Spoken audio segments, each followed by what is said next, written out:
Bada bing, bada boo. In America, there are approximately 25 million secret boxes. That's basically what they are. I mean, I guess the official terminology would be a safety deposit box. But these are typically hidden away. These little secret boxes are hidden away inside these bank vaults across the United States. And you could say lots of people go there to hide away their expensive stuff, their watches, jewelry, cash. They just stick them in there and no robber can come get them. Things that they don't feel secure keeping in their homes, they go in the safety deposit box. But a lot of the times, you open these little boxes up because you have a secret. It's like a spouse hiding cash from another spouse. Is it for good reason? We don't know. A family man hiding documents that might include the existence of a second family, that's going in the safety deposit box. He's not going to put that in a shoebox at the bottom of his closet. Usually, you never really have the chance to open someone else's secret box because that's the whole point. They're jumping through all of these hoops to make sure it stays secret, unless they're dead.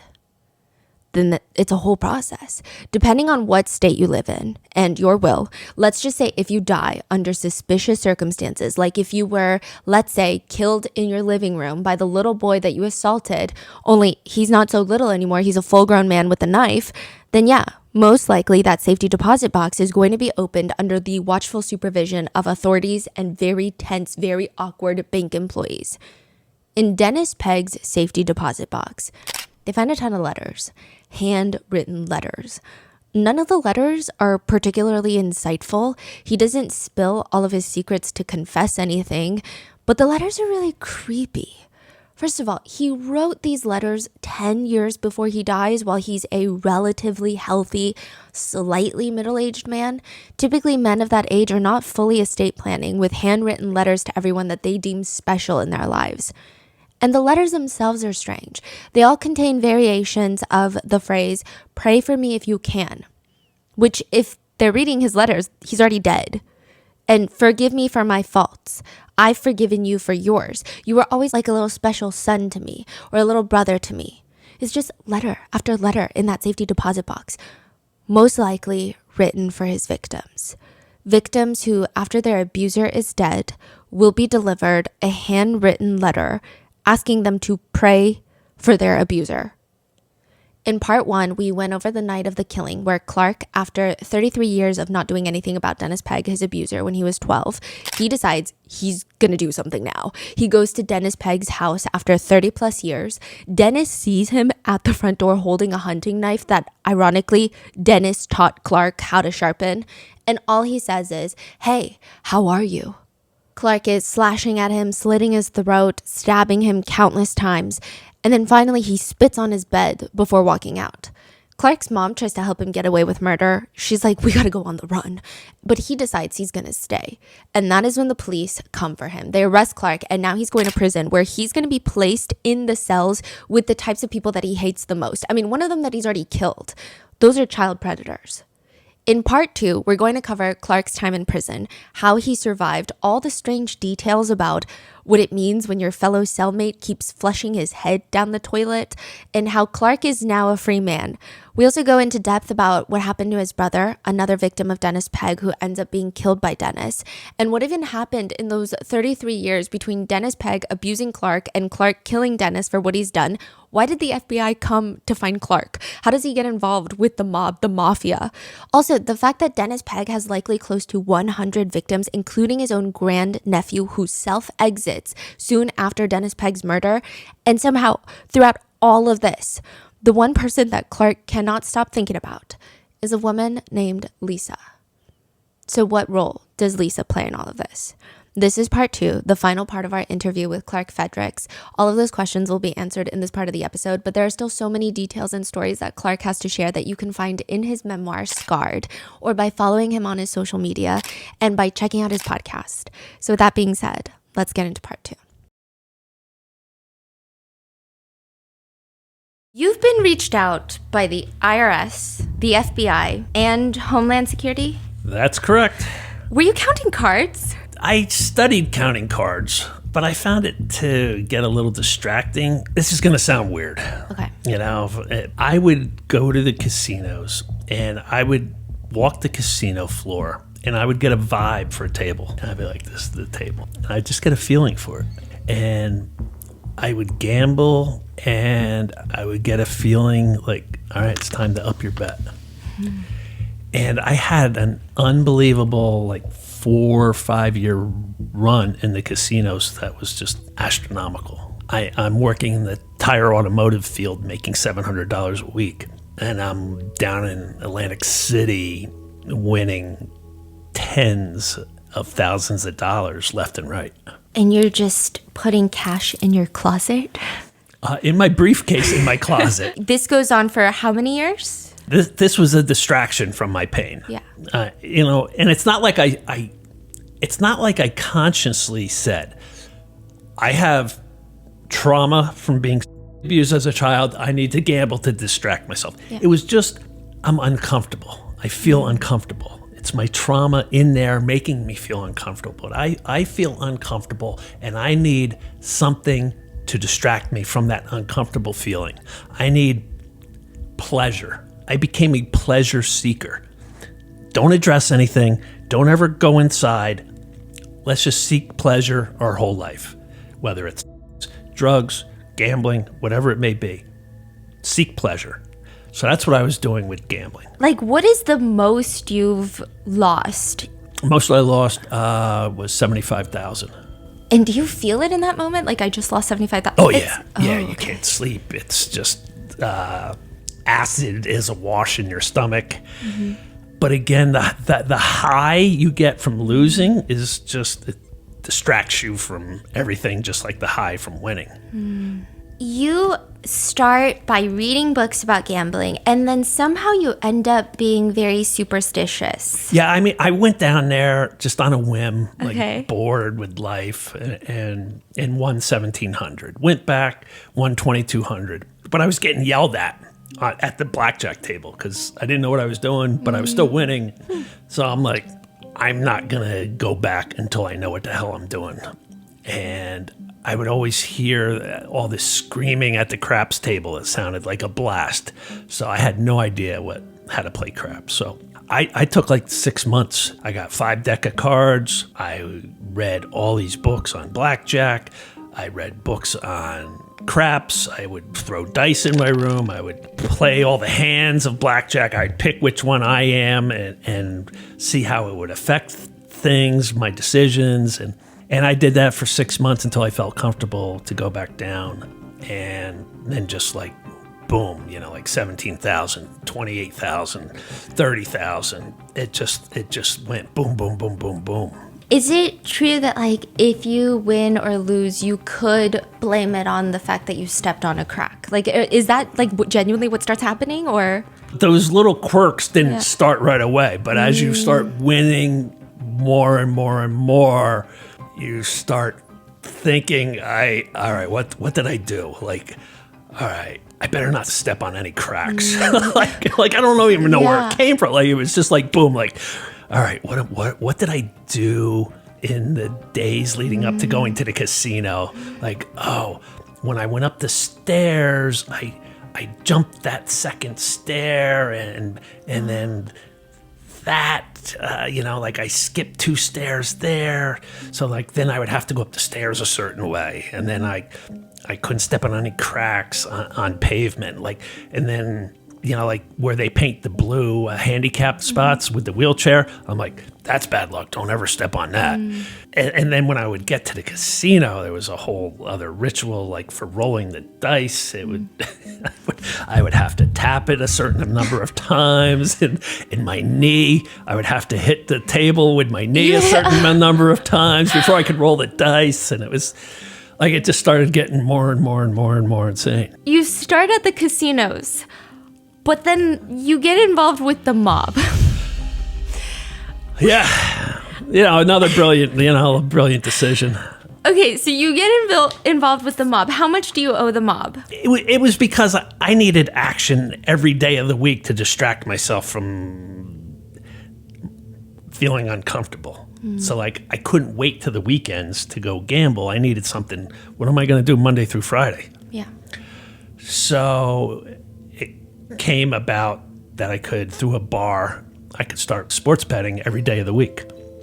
And I was given a no limit bet. So like I could bet as much as I wanted, as often as I wanted. In 6 months, I was broke, like lost everything. And in that last week, I was down 20,000 and I didn't have it. Now you would think, all right, it's time to walk away, Clark. But no. I'm going to get that 20,000 back if I can, plus some. So I called the number that I called to place my bets, and I said, hey, I got to move some money around. Can you let me carry that 20,000 over for another week? And they're like, for you, anything. I'm like, okay. So I go into that next week, 20 in the hole, and I'm like, I got to get that 20 back. Plus, I want to keep gambling, so I need to win on top. So I just start making really stupid bets. And when the week ended, I was 77,000 in the hole to the mob. So when you were gambling in casinos, you were making money. Yeah. How much were you making? Oh, hundreds. I mean, my largest win was 153,000. And that was after losing 3 times on the craps table where I had 20 to 30,000 at a clip up there. Wow. So I was well over $250,000 just for that one time. But I mean, 50,000, 70,000. My host put me into a blackjack tournament for 75,000, winner take all. And he's like, I think you got this, bro. Your luck is unbelievable. I didn't win. I got knocked out about halfway through it, but I went to a high stakes blackjack table and I won 80,000. So like I won more than what the prize was. So then you were like, okay, I'm gonna do this with the mob, and then you're down 77,000, and now the mob is trying to kill you. The mob is threatening me, threatening my life. The mob is telling me the best thing I could do for myself is to go rob a bank. The guy's like, look, if you get caught, you're looking at 5 to 10 years. You'd be a hell of a lot better off doing 5 to 10 years than what we're going to do to you. And they're calling me every day.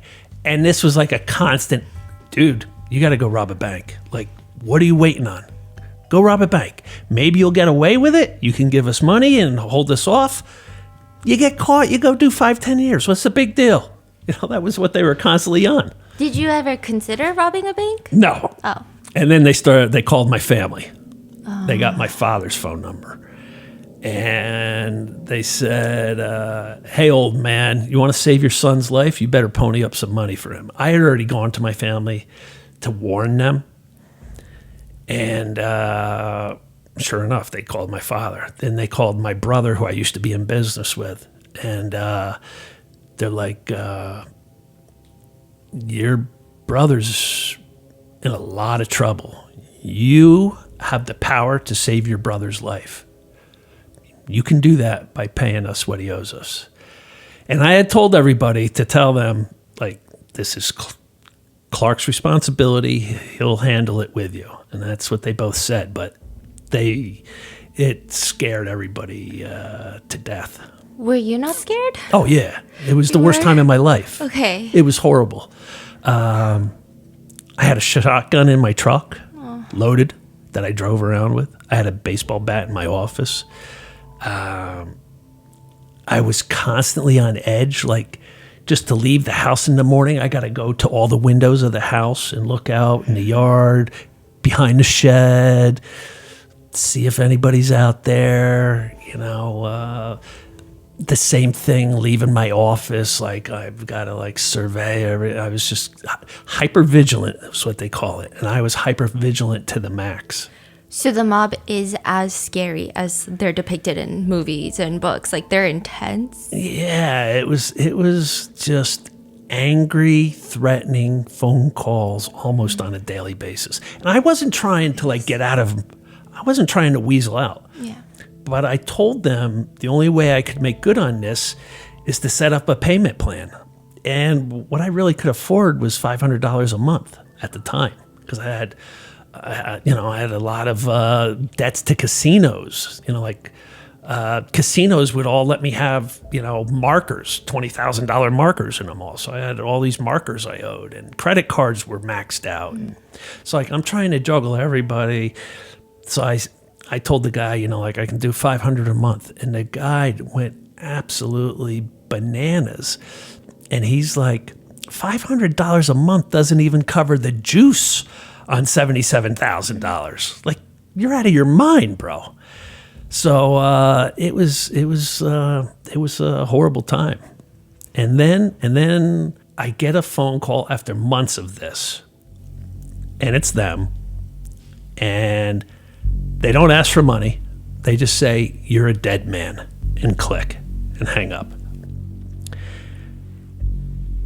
And then a couple months goes by after that where I'm completely on edge, can't sleep. You're always listening for every little sound, is that somebody out there? And I get a call. At this point in time, we had 2 tire automotive centers. I had one and my brother had one. And I happened to be at my brother's store one day, and his office manager came in the back room and said, "Hey, there's a phone call for you." I'm like, "Who the hell's calling me over here? Nobody knows I'm here." He goes, "I don't know. They asked for Clark." So I answer the phone, and the guy introduces himself as a special agent with the FBI. "I need to meet you at your Newton location," the store I had, "on Thursday at 3:00. And I'm like, "Well, bro, you got to tell me what this is about." He's like, "No, I don't." He goes, "I'll see you Thursday at 3:00. And he hangs up. And then your mind just goes in a million directions, I couldn't fathom what the FBI is coming to meet me for. I was doing some now and then, and I'm like, is the FBI going to try to pinch my dealer by put pressure in me? I'm buying a gram of when the FBI's getting involved on a gram of. So I had no idea what it was. And then the guy came to the store, and clearly was an FBI guy, and said they had an informant inside one of the major crime families who told them a hit had been put out on my life for my gambling debt. And if I didn't think it was real before then, that really made everything real. But you still didn't snitch. You didn't cooperate with the FBI. You're like, well, it is. No, they wanted me to wear a wire. And I was like, are you out of your mind? My life is hell right now. You want me to wear a wire and make it even worse? I go, and I told the FBI guy what I told the mob guy. I go, this is my problem, and I'm not running from it, and I'm going to deal with it. And the FBI guy said, well, that's very noble of you, but if things get too heavy for you, here's my card. You can call me. Wait, what did the FBI guy offer you at first? He said, wear a wire and we will help you? Or Yeah. It's not we'll solve your problem by taking these guys down. And I'm like, no, this is my problem, and I'm not going to compound it by wearing a wire. Wow. Is it because that you scared that wearing a wire is more dangerous than... That's just not the type of person I was. It wasn't in my DNA to become a little weasel snitch wearing a wire. Interesting. No, it's not who I am. Wow. It's all in the book, but if you, because I know the FBI, Homeland Security, and IRS Criminal Division reached out. If you had to rank them in intensity, who was the scariest agency? Because it's a lot of experience. Division of Homeland Security, I'd say, is at the bottom. Yeah, that makes sense. Boy, the FBI, the IRS did a full audit on me. They thought I was money laundering because I was putting in all this cash from the gambling winnings into my bank account. That was a nightmare doing. You didn't just tell them you're that good. They're like, no, we don't. Well, that's what I eventually got to that point with them. But there's laws for trying to skirt the $10,000 notification rule. You know, dummy me, like somebody said, oh, if you put in under $10,000 deposit, it doesn't get recorded or notified. So I'm like, oh, cool. So 9,800, 9,700, 9,600, 9,700, 9,800, 9,200, 9,400, 9,800, like nonstop. And then that sets off all the red flags. And so, yeah, that was a nightmare too. So IRS or FBI, who's scarier? I think when you're told a hit's been put out on your life and a confidential informant, that's the top of the list. Yeah. That's like in your 30s. But it does seem like after everything that Dennis did, there were signs in your childhood where a lot of psychiatrists later say it seemed like you're crying for help, like trying to get help in a way. Playing with fire, is that one of them? Yeah, I became a little firebug. What is it about fire? Because I see that a lot in a lot of cases. Yeah, I think it has to do with control. And it's an outlet for anger from what happened. So you're just like lighting matches, or are you lighting things on fire? Yeah, I lit our house. We had this screened-in patio bar area out back, and I lit the corner of that on fire. And like guys happened to show up that were going to be painting the house, and like the screened-in porch things on fire, like it had been smoldering overnight and caught on fire when they got there. And, you know, we had a huge backyard and raked the leaves into a pile where the swing set was, and you'd swing off into the leaves. Well, I just took a can of gas all over the leaves and set it on fire, and this big fire exploded. And these are big fires. Okay. So yeah, and then another sign of abuse is shoplifting, and I got caught shoplifting, and it's the same thing. It's an outlet for anger and pain. It's a control issue. You know, So those were signs, and I started smoking pot like right after the abuse. 12 years old, started smoking pot, drank heavily in high school, got suspended for coming in drunk, got caught on a class trip to the Jersey Shore, drinking on a bench with two other buddies, and the chaperone teachers come up behind us and like, seriously guys? My principal threatened me that I wouldn't graduate with the class if at the prom he even had the hint of alcohol on my breath. Did you ever feel frustrated that these teachers are saying these things to you, but they don't like recognize what is underneath that behavior? Was there any sort of frustration or anger towards them? No. I'm there was a thing with the essay I wrote, which is unbelievable. I would hope that times have changed.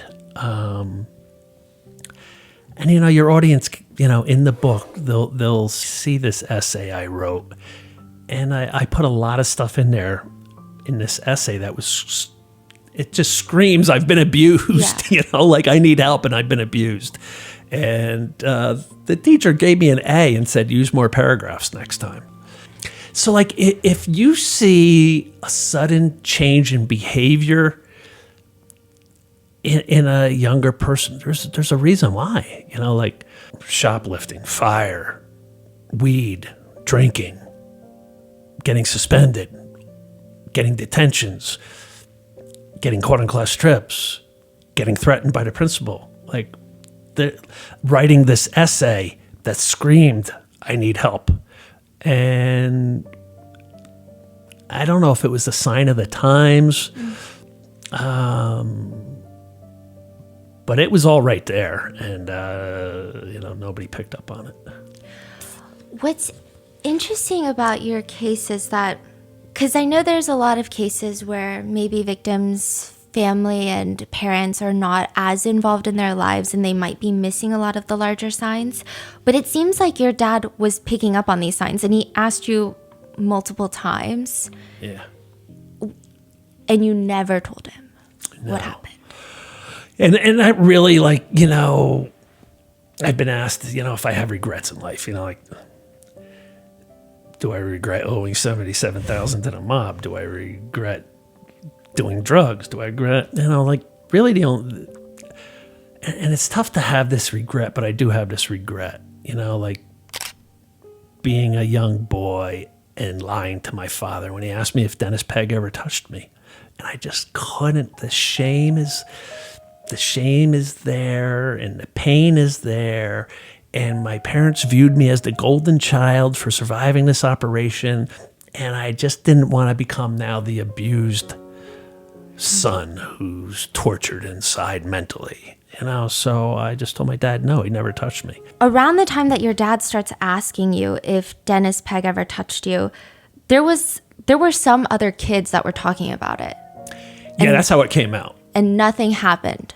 All right. Now just picture this. You have a 260-pound hulking lieutenant at the jail who's waiting out in the parking lot for young male inmates to get released so he can take them home to his house to mentor them.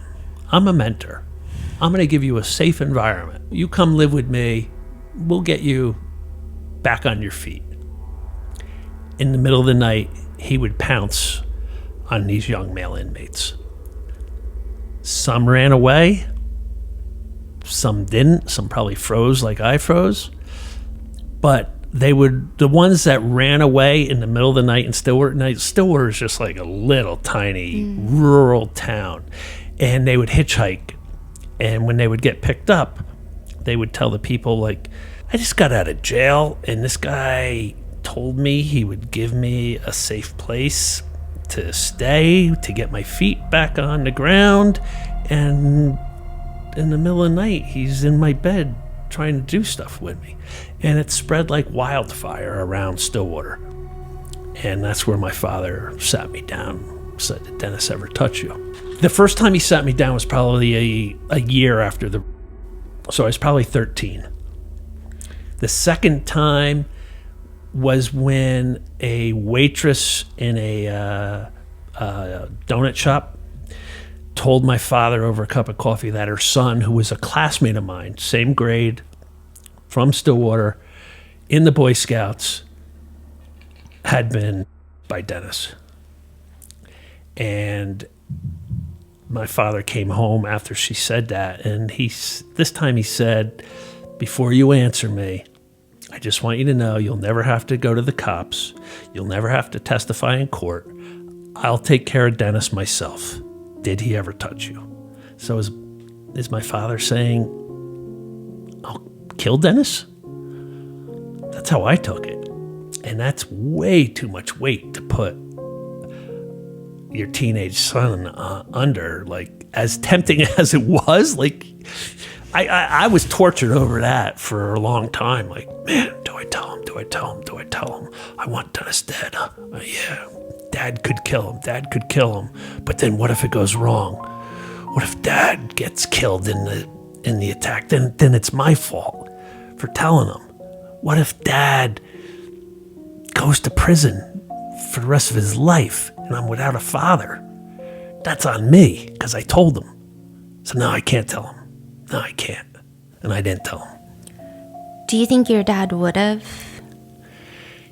Yeah, because there's something later on in the book my dad told me on his deathbed, and that just confirmed that he would have done it. How do you feel that it was you that killed Dennis rather than your dad? Yeah, nobody's ever asked me that. I feel better that it was me instead of my dad. Because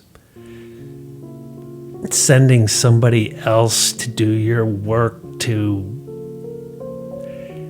Like, look, if I did it and I was either on a suicide mission, I was either going to commit suicide after, or I was going to do life in prison.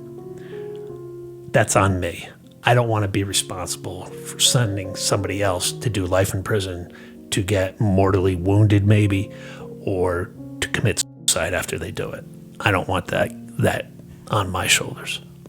It seems by all accounts you were a very smart kid, and you end up at Northeastern. Yeah. And I never applied myself in high school. Like, after the abuse, I just, everything was lacking, another sign, but I was really smart and I could do no work, get B's, C's. Somehow I got into Northeastern. They weren't as strict back then as they are now. Like, now it's like uber tough to get in, but I got in and became a excellent student. I graduated cum laude. And there is someone that you meet at Northeastern that's featured in your book? Yeah. I Dennis Pegg did a lot of things that derailed a lot in my life. And one of the things he derailed was me being able to be intimate with a partner. And by intimate, I mean like open, like sex is one thing. Intimacy is a completely different thing. And I met this girl, Lisa, and she was so bubbly and outgoing, and she approached me. I was just studying by myself, and she came over and plopped down, and she was a whirlwind in my life. And she saw signs, though, even back then. Like, she would say to me, we would be laying together in bed, and I would have, like, soldiers come back from war and have 1,000-mile stare. I had that stare. And she'd be like, hello. And she'd be like in front of my face, and I'm still just like I wouldn't even acknowledge it. And then she'd hit me, and I'd be like, what? She's like, where are you in your mind right now? Like, you are not present with me. And I'm like, I have no idea what you're talking about. Played it off that she was nuts. The trauma of this abuse was still really fresh and raw, and I would get lost in thought about it.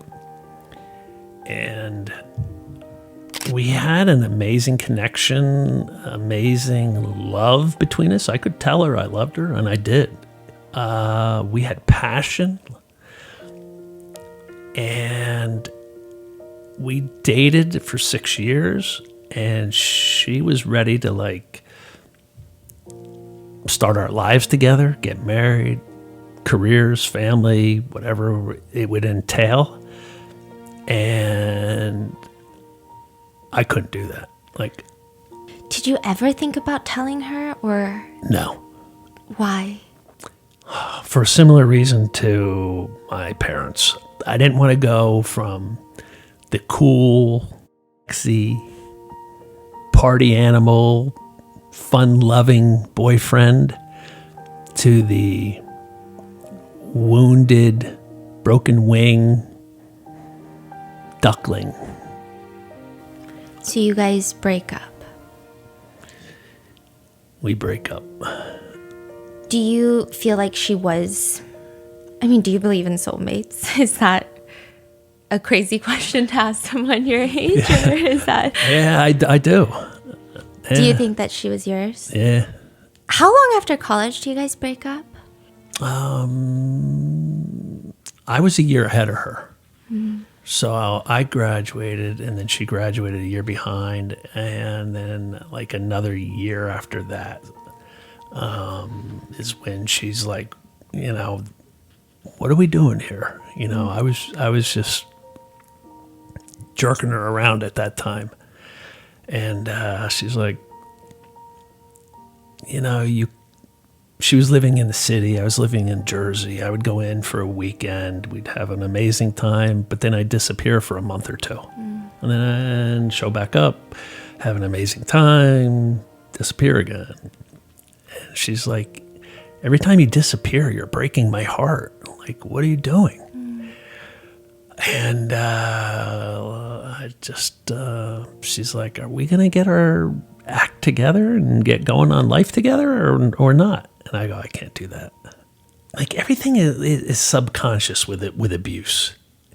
It was just like the thought of getting married, being tied down, scares me to death. It makes me feel really uncomfortable because being tied down and scared to death is how I was in that guy's house.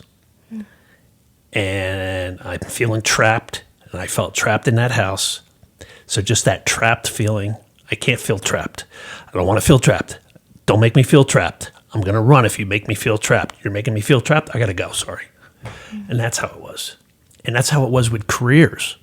You know, like in my 20s, it was like 2 to 3 years in a career, and that was it. Like I'm getting really uncomfortable feeling. I'm feeling trapped. I'm feeling like just a lot of pressure. I'm just feeling like I'm just like getting pushed down into the ground. I gotta run. I gotta go. I was a prey caught in his snare. He had me trapped for years, and I just never wanted to feel that feeling again. Just an interesting observation. You don't have to comment, but it's interesting because you feel that way with relationships and careers. But in your book, you don't use this terminology for your careers, but you do with Lisa. You have this tendency to write post-Lisa when describing certain events that happen after the breakup. It's very interesting.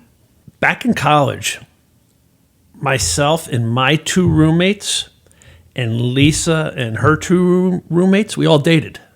So the 6 of us were always together. 2 of the couples didn't make it, Lisa and I being one, but one of the couples did. They got married. After college, you guys break up. You're in, the FBI's calling you, the mob is after you. Everything is kind of everywhere. And then you kill Dennis Pegg. Yeah. Like, in your darkest time, you never thought, like, maybe I should reach out to her? Constantly. Over the decades, constantly. What stopped you? Just the way I was living, the shape I was in, the shape my life was in. Like, I had so many grandiose fantasies about finding Lisa and sweeping her off her feet and riding off into the sunset. But I've got the mob wanting to kill me. Like, I'm really going to bring her into that. I'm going to go find her, sweep her off her feet, ride off into the sunset. But I'm addicted to drugs and alcohol. Really? I'm going to bring her into that? So you don't... So there was never a good time. I talked myself out of it. I would talk myself into it, and then I talk myself out of it. So you don't not reach out because of you. You don't not reach out for her. Like, you don't want to bring her into these things, so... Yeah, I don't want to hurt her all over again. Like, I knew I hurt her back in the day, and I cared so much for her, I didn't want to do that again. Like, my life, from the abuse to the murder, it was tumultuous, to say the least. Like, I was off wandering in the desert for 30 years, like, just going down one bad path after another. And I couldn't bring her into that. So now you're in jail. You're facing life in prison after the killing. You're withdrawing from drugs. You have a hole in your hand. I mean, what are your options? To plead insanity? Like, do you have any options at this point? What's going on in your mind the first night in jail? Well, they put me in the suicide cell, yeah, which is exactly where I needed to be. Do the lights turn off in there? No. I feel like that makes things worse, no? Okay. You know, the camera's in there, and, you know, it's on you, and, yeah, it was hell. I think what's interesting is I was reading through all of, like, the psychiatric reports that were done when you were in jail. Did you feel like a lab rat? It seems like there's so much debate about your state of mind. Do you feel like you're just being poked and prodded at? And Yeah, like those psych exams were like nerve-wracking, you know. Yeah. It was, you know, because some of the stuff they had you do is just, you know. They would show you pictures and try to get you to describe the scenario, the scene. Scene, yeah. It's very interesting. And you know, and then like I had to do the Rorschach test, the ink blots. Yeah. And you got to come up with what it looks like, and it's just, oh my God. And I thought like one wrong answer, like they would like, he cannot get out for the rest of his life. Boom. You know, like I just thought, and the pressure you put yourself under to try to answer things right, that just makes it worse. Cause then you're like, oh, it was, and like 500 multiple choice tests. Like, boom, you gotta take this 500 multiple choice test. Like, and they ask you the same question in that multiple choice test 4 different ways, seeing if you, like they'll reword it, but it's the same question to see if you answer differently, you know. It seems like you were honest. I don't know. This is one. So you were shown a picture that is not provided, but you say that it appears to be a man who's pulling away. She's trying to hold him and talk to him. Maybe he drinks too much and has anger problems. So it feels like you took these tests very seriously. Like it doesn't seem like you were trying to answer how they wanted. Almost feels like I'm talking about Lisa and I. Yeah. When you get to prison, eventually, you have to carry around a file so that if someone accuses you of being a pedophile, prisoners will show their file. Were there a lot of pedophiles getting beaten up in prison? There's a lot of fights, but it wasn't necessarily the pedophiles getting beaten up. Believe it or not, the prison likes the pedophiles because they're the snitches. So like they use them. That's so interesting. To be snitches. So like they, you know, like they hate what they did, but they use that against them to get info out of them. So on the unit I was on, I was told by my therapist that 2 out of 3, I was told 1 out of 3, closer to 2 out of 3 guys on my unit was there for a crime, mostly involving children. I was like, are you kidding me? And I'm like, oh, yeah. And then, you know, I was told, you know, one of the guards told me, like, oh, yeah, they're our snitches for us. You know, like, they give us all the dirt on guys. If you hear about a pedophile that gets beaten up in jail, did you feel anything? Were you just like... Well, in the county jail, the tier I was on was not supposed to have any. And yet, somehow, I was told by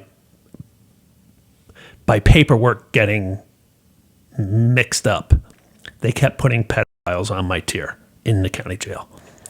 And the guards in the county jail hated the pedophiles. The pedophiles in prison, they use them. In the county jail, they hated them.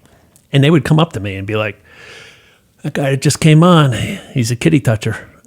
So like they would be like egging me on to like do something. But that would have made your life exponentially harder as well. Yeah, and I was cognizant of like, what will that look like to go to trial, to go to sentencing, and all I've been doing my whole time here is beating up pedophiles. Like, how could they possibly release me then? But I would tell them, myself and another guy would go sit down with them. And I did this a couple times early on, and then I just let 2 other guys down. And we would just say, look, man, we got word that you're a kitty toucher. You know what they call them in there? I don't even know if I put it in the book. I don't but think so. Tree jumper. Why? Think of the guy with an overcoat on, hiding behind a tree, and then a little kid walks by, and they jump out and open their overcoat. Tree jumper. So, like, that's what they're called here. Like, out west in California, they call them chomos. Oh, Child molester. Chomos, they call them. But here in Jersey, New York, they're tree jumpers. And sort of, the guards would either say kitty toucher or that's a tree jumper. And we would just be like, sit down with them at a table and be like, look, bro, we're told you're a tree jumper and you got to go. You got to hit the button. You could go over, there's a button by the door and you press the button and the guards would be like, what do you want? And you say, I want to check in. Means protective custody. Oh. So I did that a couple times. I'm like, look, if we're wrong, I apologize. But it's not safe for you to stay here because that's the word now. And somebody's going to come after you. And they'd be like, it's not me, man. I'm not here for that. I'm not here for that. And we'd get up and be like, sorry, bro. And we'd walk away, and within a minute, they'd go over to the button and be like, I need protective custody. So you never wanted to maybe punch one? No, like, I wasn't there. Like, I've said this, like, if I got a life sentence, then all bets were off. Yeah. Right. But yeah. I wasn't, and my therapist told me about how many were on my unit because she didn't want me to do anything stupid. She goes, don't tell the guys on your unit what you're here for. Yeah. Because it's called putting a battery pack on your back and amping you up. So she go like, if the guys know what you're here for, they're going to put a battery pack on your back and try to get you amped up to go do something stupid.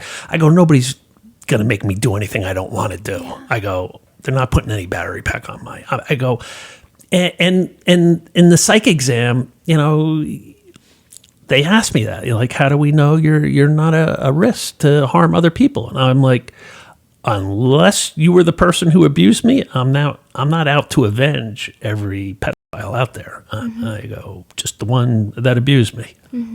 So, what was worse, the mice or the cockroaches? Oof. Well, I was on the top bunk, so I didn't have to necessarily deal with the mice. To me, the cockroaches were worse because they would like fall on you and while you're trying to sleep. Wow.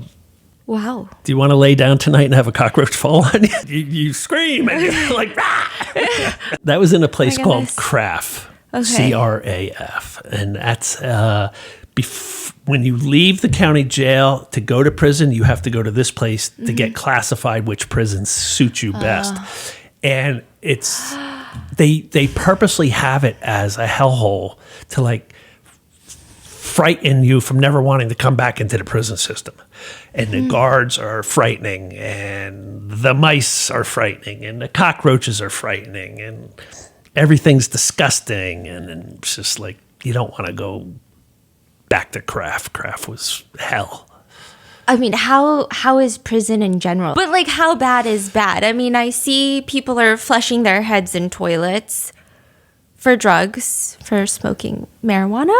Well, those toilets are like the airplane toilets. It's just like sucks. So if you want to smoke weed, you put your head in your toilet and blow it and hit the button. You can always tell somebody who's smoking weed in their cell because the button goes. You just hear the suction sound going and going and going and going and going. So guards are just walking by and they just see cellmates with their heads in the toilets. Well, there's usually only one guard on at a time. There's a guard on the floor, and then there's like two guards in a bubble, and they have to do a walkthrough like every so often. So when they just did their walkthrough, like, all right, I got 2 hours now or whatever it is, or an hour till they do another one, so you can smoke your weed then.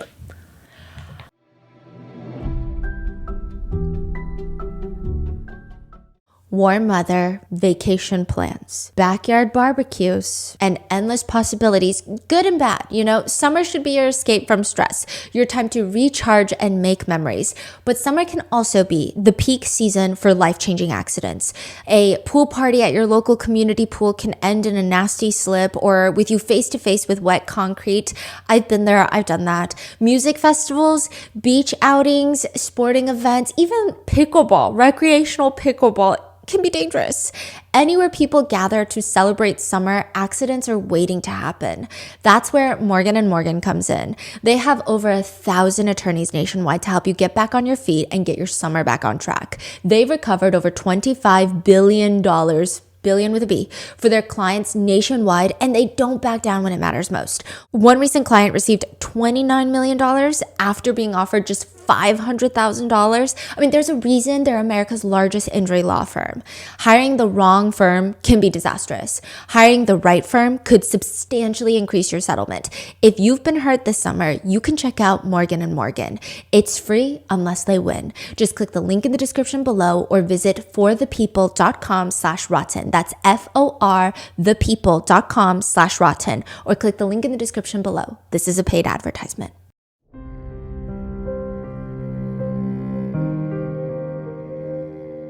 You wrote a good chunk of your book in prison, but you used a prison pen. Can you describe what a prison pen is? How?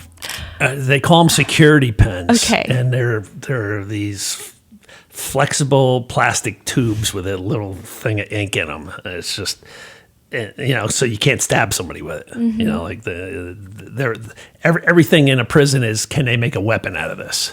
Are there lots of weapons being made? Yeah. Oh, Yeah. okay. Yeah. Okay. Like, I mean, one of the main things they liked where I was at was the tiles in the shower were coming out, so you could like pop a tile off and then carve it down into a point, but I didn't see any stabbings. It was just fights. It was fist fights.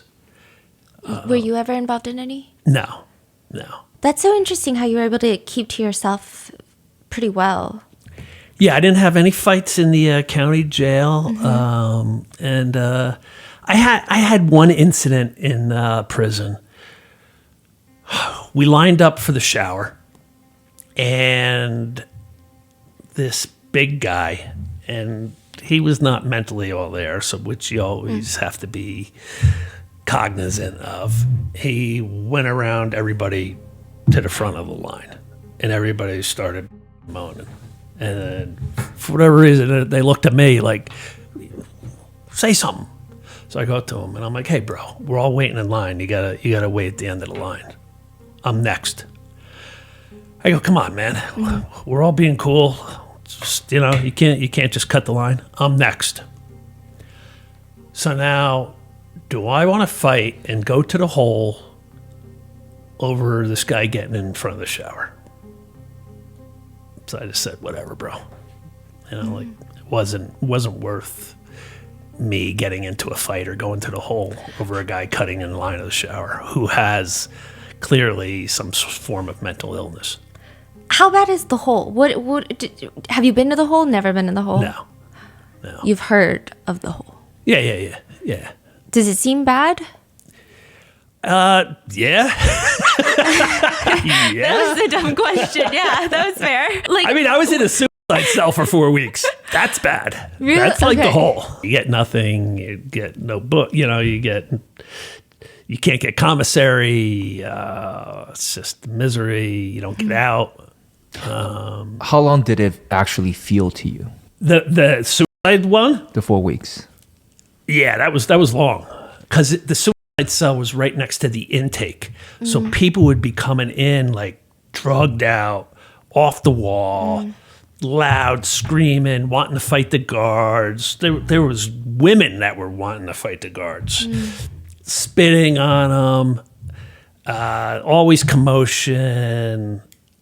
There's other suicide cells there, so you got guys screaming all hours of the night.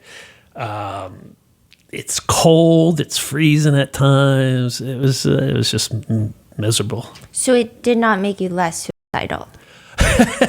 It made you more. Okay. No suicide cells, though. But it's very tough to kill yourself in there. So I was in the right spot, as miserable as it was, because early on, that's all I could think about. While you're there waiting to figure out what happens, I mean, there's a lot of discourse on whether or not your charge should be dropped to manslaughter. There's a lot of back and forth with the prosecutors. But one of the main things that keeps happening is more victims come forward. Yeah. I mean, is that kind of a weird feeling? Because on one hand, you're happy your legal case is getting stronger. But on the other hand, like, it must be very depressing to know that there's more. Like, more people, more trauma. Or did you feel, in a sense, like maybe we can, in a sense, get through it together? Maybe this is some closure for people. What was that feeling like? Yeah, well, I mean, early on as a kid, you think you're alone. Mm-hmm. You think you're the only one. Later on, my lawyer's like, between the state police, the prosecutor's office, my office, we're taking so many calls about victims. You know, he even said at times it's hard to keep up with. That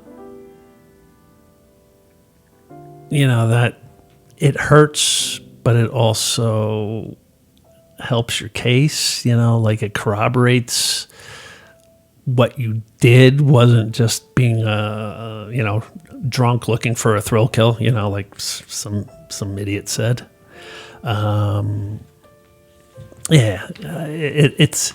It's tough to like know that you need other people's pain to come forward to help you, Yeah. But hopefully it would help them to like speak out, because that's the only way you can heal is to speak out. You said, like some idiot said. I had the article from the idiot. Okay, I'm going to read snippets of this article, but I do have questions later because... And I don't know if we should use his name. I don't even want to give him... He's deceased. Yeah. Who, the guy who wrote that? Yeah. Ernest is dead. Really? Yeah. I know. We did share a little chuckle over that one. Yeah. Okay, read away. Yeah. Wow, that's unbelievable. I'm not supposed to mourn, am I? Wow, you just blew me away with that. Holy smokes, you guys really did your work. His article is crazy. That? Yeah. And it's a very intense article. And I'm curious to know if you read it while you were in jail, but it reads, Dennis Pegg was the kindest, most considerate, and gentlest man to ever have graced the earth. I did read it. You did read it? Yeah, you get the papers in there. And I didn't read it at the time because I was in the suicide cell when it was written, but it was mailed in to me, and I read it. It is disgusting that certain lowlifes only now are coming out from under a rock to besmirch the stellar reputation of a man who can no longer defend himself. So a victim is a lowlife. Did you have any sort of, like, what was your reaction when you're reading these words? I know it wasn't right away, but... It hurt. Like to be... To see someone speak so highly about a predator. Like, you had... Everybody heard rumors. This guy had to hear rumors, too. But to discount that and build this guy up as something he wasn't, you can't rape little boys and do something good and just people focus on the good. No, you're little boys. Yeah. Like any good you do is out the window. And yet Ernest wanted to just focus on the good. Wait, did we talk about who wrote this article? Yes, his name is Ernest, and he was very friendly with Dennis Pegg. Very close friends, and also his attorney. He also owed Dennis Pegg $12,000. I mean, the things you can find on the internet are very strange. I don't know. But he is since deceased, but I just find it like unthinkable, because even if I had a friend, but all these victims are coming forward, there's no way that you can write these types of words. It just doesn't make sense to me. I mean, Yeah, I mean, he had to know the rumors, and yet you're going to call me a lowlife coming out from under a rock, and you're going to build Dennis Pegg up as this pillar of society. Like, I don't know how you do that. I don't know how Ernest lived with himself after writing that article. most people, they support you, but are there more Ernests out there? Like, do you see people writing stuff like this about you? Have people said things like this to you? No, just the internet trolls. Like when I'll do something, you can't get away from them.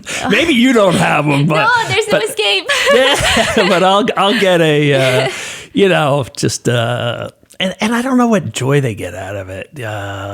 Like, cause when I do any type of interview, I put my heart and soul in it. Everything can be corroborated. I'm not lying about anything. People think you're lying. Yeah. Oh, yeah. Yeah. Like Like this story is BS. Like, what is BS? It's Google my name. Yeah. And early on, I would try to interact with the internet trolls just to be and then they vanish. You don't hear from them. So I just gave up trying to why bother? But yeah, as far as Yes. people in my community, no, I don't hear anything from what Ernest wrote back then. I don't see that. But okay. I looked up Dennis Pegg's obituary. Oh, isn't that horrific? Yeah. And I thought surely it's going to be a 5-sentence ordeal where maybe the family is like, okay, he's gone. We're in mourning. He's survived by these people. It's like a 1.5, 2 pages.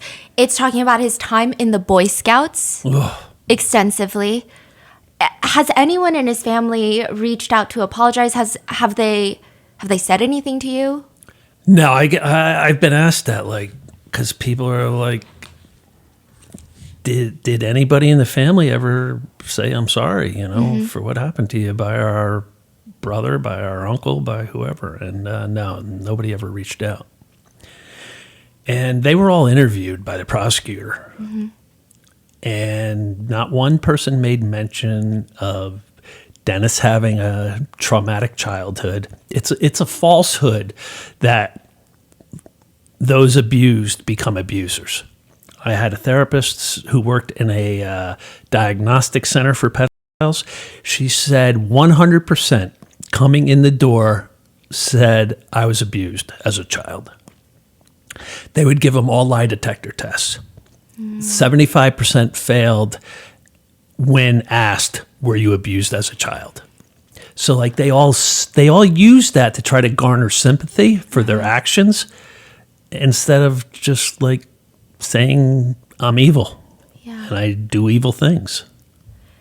And so none of his family will really acknowledge it, but wasn't his nephew a victim? Yeah, his great nephew committed suicide after I was arrested, and he shot himself.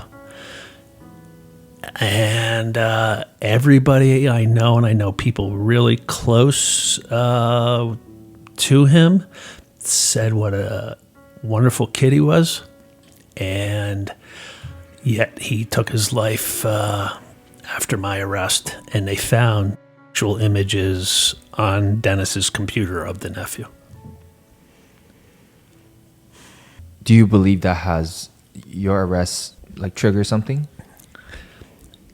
Yeah, I mean, just like it opened my brother's Pandora's box, it probably opened Dylan's Pandora's box as well. Ernest writes in the article, that is the definition of a coward. That you guys are only coming out now that Dennis is dead. That's what they all are, cowards, plain and simple. Do you feel like what you did was cowardly in any way? No. I went there, like I said, basically on a suicide mission. I was ready to give my life that night. He should have had a handgun 10 different spots in that house. And as soon as I opened that front door, I should have been shot dead. It's interesting because a lot of people say that the worst thing you can do to another person is take away their life. But is that really true? Because it almost makes it seem like then what you did is worse than his crime. Yeah, I mean, I've had people say, you know, like, you murdered. And I'm like, yeah, I did. And that's why I'm in the position I am to advise every other victim to not follow my path. I did things wrong. I led a self-destructive life. I should have healed early on. I should have talked about this early on. And that's one of the main reasons for me being here on your program is because you have a younger demographic, I feel. And that's the age I want to reach so people can hear from me that what I did didn't heal me. It just created more problems, more trauma. I was ready to kill myself. I was ready to do life in prison. And you don't have to forfeit your life because you were abused. You know, you can heal from it. And I'm healing now. And I want people to see that. And I want them to follow my footsteps now versus how I lived earlier. But do you feel like Dennis also killed something in all of his victims? Oh, of course. I had a former lieutenant of a police department who was a professor at Seton Hall, and he equated childhood abuse to soul murder. You murder the soul of that child. Yeah. And I agreed with him 1,000% on that. There is this interesting moment where, okay, well, first of all, your murder charge, first-degree murder charge, is brought down to manslaughter. So at some point, the prosecution, they come around. Is that It how took 3 years. I had that first-degree murder hanging over my head for 3 years in the county jail. There is no such thing as a speedy trial when it comes to a murder.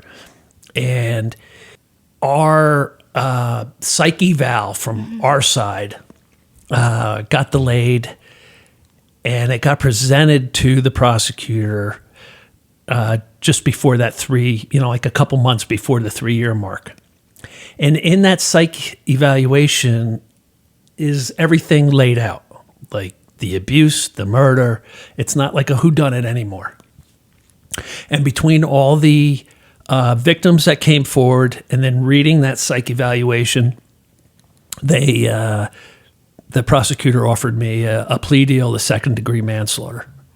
And second-degree manslaughter carries 5 to 10 versus 30 to life for first-degree murder. Okay, that is another thing that was so interesting. I feel like a lot of cases that we work on, the psych evaluations from the defense and the prosecution, it's like reading 2 different books from 2 different planets. Yours, we had difficulty being like, wait, this is the prosecution's psych evaluation. They're identical. Yeah. Yeah, it's amazing. Yeah. And what's really crazy is my defense came out of the prosecutor's psych eval. He came out and said, I feel passion provocation fits Clark perfectly. And he explained why. And passion provocation had never been used 30 plus years after the fact. Passion provocation is the husband comes home and his wife's in bed with the mailman, and he freaks out and kills one of them or both. That's passion provocation. This was being used 30 plus years after the initial abuse. And there's 4 factors to it, and he fit me into all 4 factors in the present day and how it fit. So like their side came up with my defense because we had initially come up with diminished capacity. There is this interesting thing in the book where they do say the problem, though, is that you're a decent human being. And so they say that's the problem, because now with the manslaughter charge, they're saying that you will have trouble living with yourself unless you pay a debt to society. Unless I'm punished. Do you agree with that?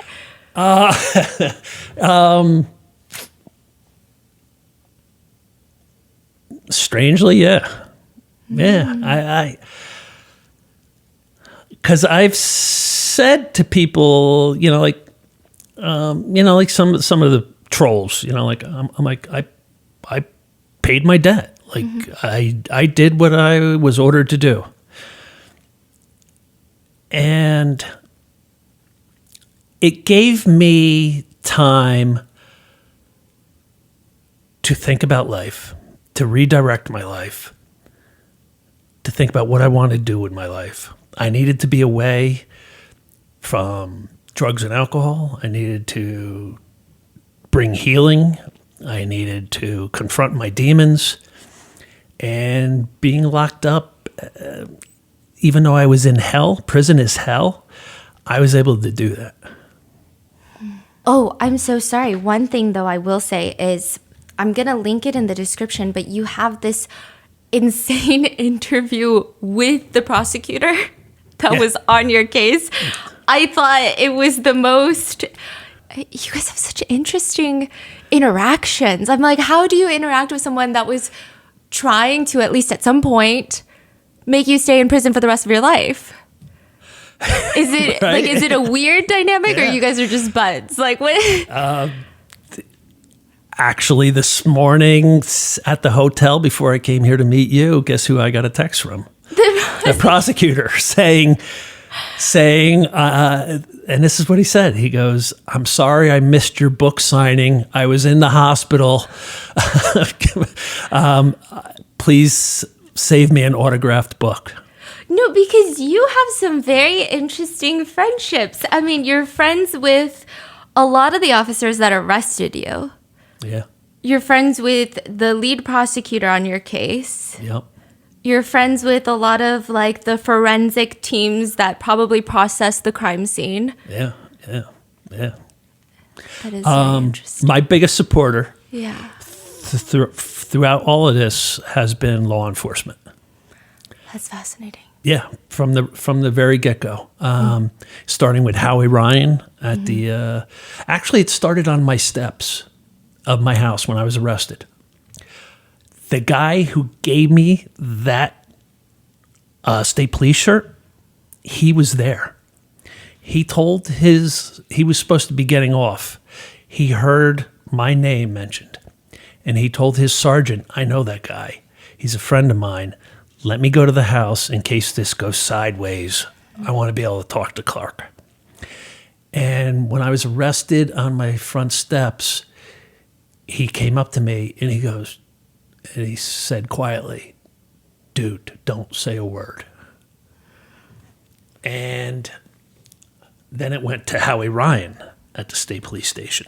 And then in the county jail, I thought because Dennis Pegg worked there, Yeah. because we heard the rumors 30 plus years ago about him waiting outside taking inmates home. Nothing ever happened. I thought for sure he was protected, and I thought for sure I'd get the beating of a lifetime in there. And one by one, guards came into the suicide cell and said, "I never worked with the guy. I'm hearing what an animal he was. Just hang in there.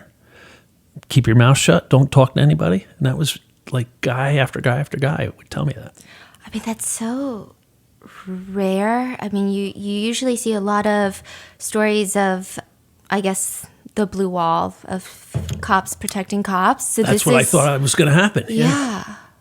Wow. So you walk into the courtroom to give your statement. What is that like? That was torturous. Like I can sit here with you now and talk and people will comment on, a few other podcasts I've done, like, "Oh, I don't know how you can talk so easily about such trauma." Well, you want to see my first speech, go, look at my courtroom speech on YouTube. It's horrific. I'm shrinking down, trying to make myself so small. I'm just wanting to hide. I can't get words out. I'm like stuttering. I'm breaking down crying, sniveling. From the time that I was 8 years old until I was 12 years old, I was sexually assaulted and raped by Dennis Pegg.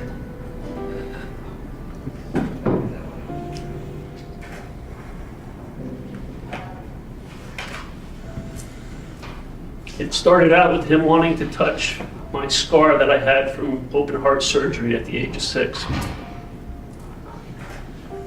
It progressed to wrestling matches and eventually led to him raping me.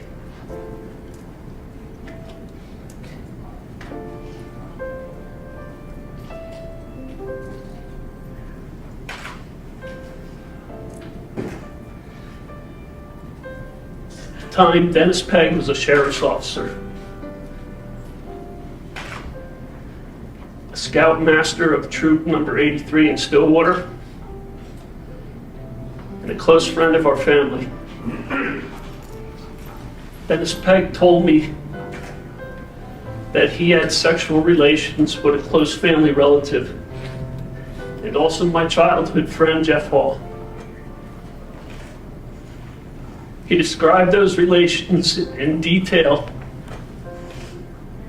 and I believed him.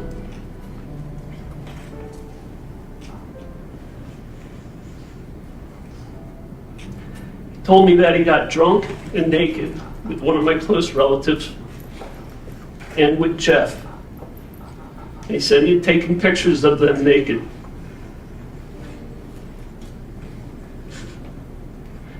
He showed me Polaroid photographs that he said he had taken of other young boys and men unclothed.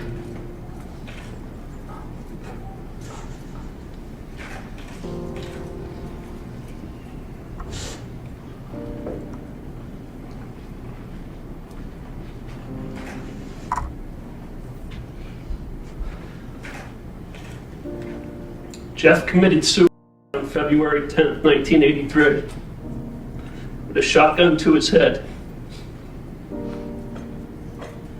I was a junior in high school.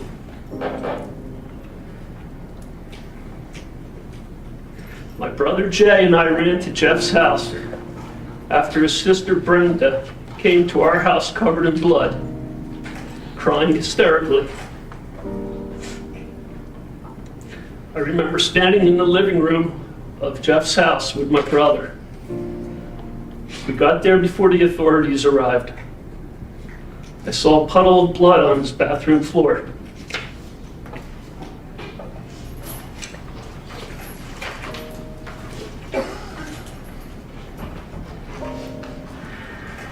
I will always believe that Jeff killed himself as a result of Dennis Pegg's abuse. As an adult, I visited Jeff's grave at least twice a year. Every Christmas Eve, I went to visit him.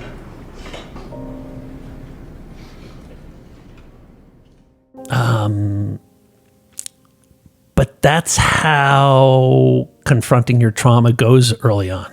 It's tough. It's tough the first couple conversations. People avoid it because they want to avoid that, but that's how you get past it. So I look at that courtroom video as a stepping stone to being able to sit here with you now and talk, fluently about it. But when you're on your way out of that courtroom, everybody starts clapping. Yeah, that was pretty amazing. Yeah, it wasn't. They weren't clapping for me murdering a pedophile. They were clapping for me confronting my trauma finally. And I actually got a standing ovation, which was pretty amazing. And the guards that took me back out of the courtroom into the holding cell, they said to me, "Wow, that was a first." And I'm like, "What's that?" And they're like, "Never have I seen somebody admit to murdering somebody and get a standing ovation for it." So I was like, and they're like, "That was some speech you gave. Good job." Did it make you feel less lonely when people were clapping? Like, what is the feeling? Did you feel is that them showing support? Did you feel less lonely? What was the feeling? I think they could all tell how painful it was to get through what I got through. And when it comes to sentencing, I mean, it seems like the judge is in a kind of a tricky situation because it seems like there's a lot of debate about what's justice in your case of, okay, well, typically justice looks like X amount of years. But that doesn't really feel right in this case. But was there some sort of concern that if they didn't give you enough time that other people would start going out and taking justice into their own hands? Was that like a huge... Well, that was one of the things, that was mentioned. And my lawyer had me brace myself for the high end of the sentencing. Which was 10 years, correct? Yeah. Okay. He goes, I really can't see anything less than 8 years. He goes, I'd be... Just brace yourself for 8 to 10 years.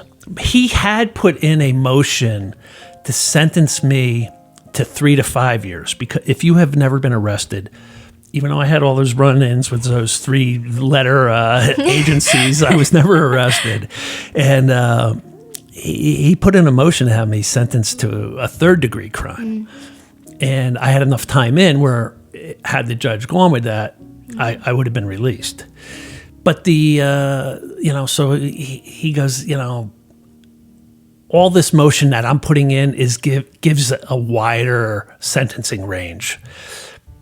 And the judge, he took a lot of deliberation and he said a lot of things that got me like really excited. And I'm thinking of liberating Mr. Fredericks at this moment. And I know Mr. Fredericks only did what he did because of what was done to him. And then in the end, he said, I'm not going to go... I'm not going to acknowledge, the motion for third-degree crime. I am going to sentence you to the minimum 5 years, and I apologize for having to send you to prison for a single day. Wow. The judge gives me the minimum and apologizes for giving me the minimum. That's such a weird feeling. I mean, it's the same thing with Howard Ryan apologizing to you. I mean, Yeah. It's kind of... I wonder if it's a confusing feeling. Yeah, that's why I say I think everybody in law enforcement, look, a judge isn't supposed to have excommunication, excommunicado communications outside of the courtroom with anybody. They're human, so he's going to probably hear rumors about Dennis Pegg as well. Yeah. And the prosecutor ran a dual investigation on what I did and what Dennis Pegg had been up to for his whole life. And it was obvious what Dennis was doing. Everybody knew. And it got uncovered. And, they don't want to justify what I did. They still wanted to punish me. And I, at the end of the day, I still had to do 5 years. It's no walk in the park. It's still 5 years. And, but I had like the perfect storm. I'm in a little small town, a little small county with a monster who had a 45-year reign of terror, who everybody heard something eventually, except maybe Ernest Hemshot, who had his ears plugged.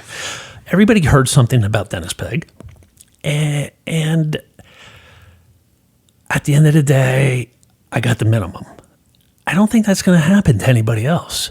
You're not going to get this type of perfect storm if you go do what I did.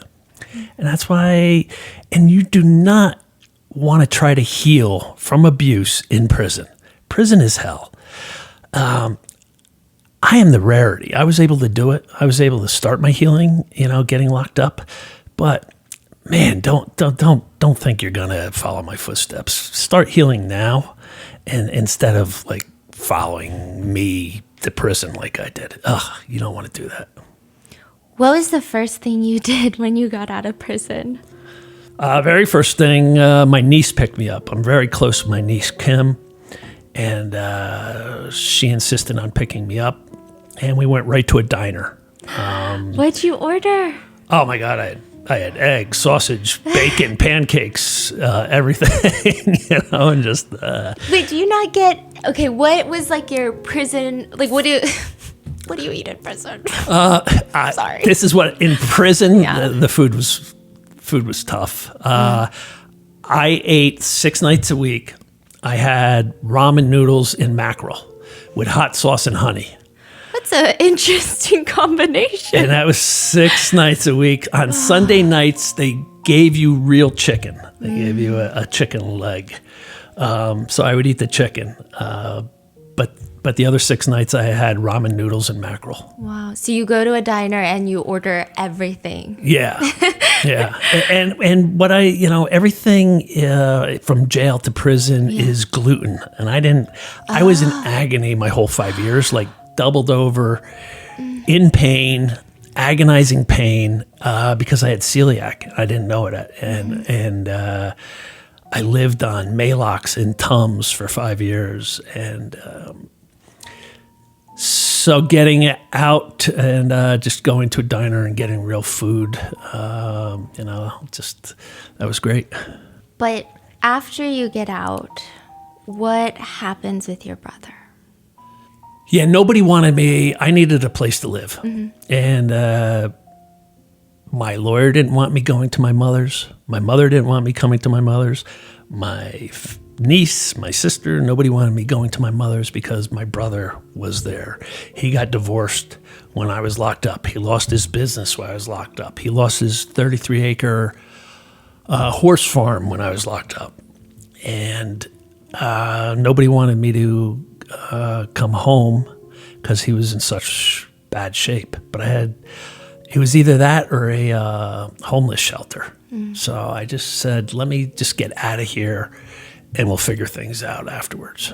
So I went home with my brother and mother. You suspect that he was a victim of Dennis Pegg. He knows you were, but you guys never, even when you get out of prison, you don't talk about it. No. My brother didn't want to confront anything, didn't want to talk about anything.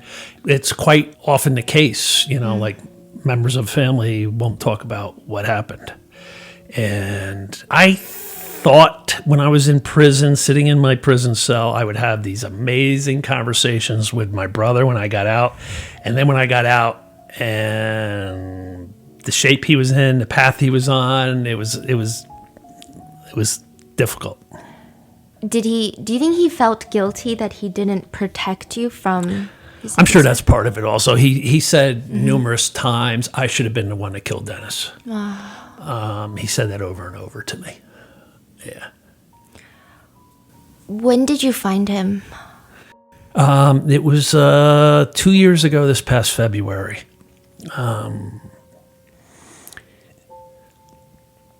He was spiraling. He had gotten sober for 9 months, but he was like a dry brush ready to catch fire. He wasn't doing anything spiritually, therapy-wise. I finally got him to go to the gym, start working out. So he eventually started drinking again. And even on his last day of life, I went to the gym and I said to the gym owner, was my brother in today? He goes, yeah. He goes, he wasn't feeling that swift, but he was here. I said, okay, that's a good sign. And I went home and his truck was in the driveway. And I went upstairs and there he was on the kitchen floor. And I thought he had killed himself. I thought he had shot himself, and I started screaming at him, how could you? And then I got closer, and there was no gunshot wound. And I called 911, and I started CPR. And I did CPR until the ambulance got there. CPR is exhausting, and it was. It took every ounce of me to keep going until they arrived, and then they worked on him for an hour. But he was long gone by the time I found him. Do you think Dennis Pegg killed your brother? Yes. Yep. And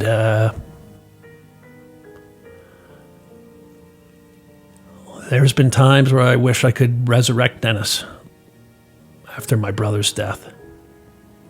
Why? To do it all over again. My next door neighbor, Jeff, who was like a brother to me, put a shotgun in his mouth at age 23 and blew his head off. And my brother and I found him in his house. So not only do I find Jeff, then I have to find my brother. And I blame Dennis for both of their deaths.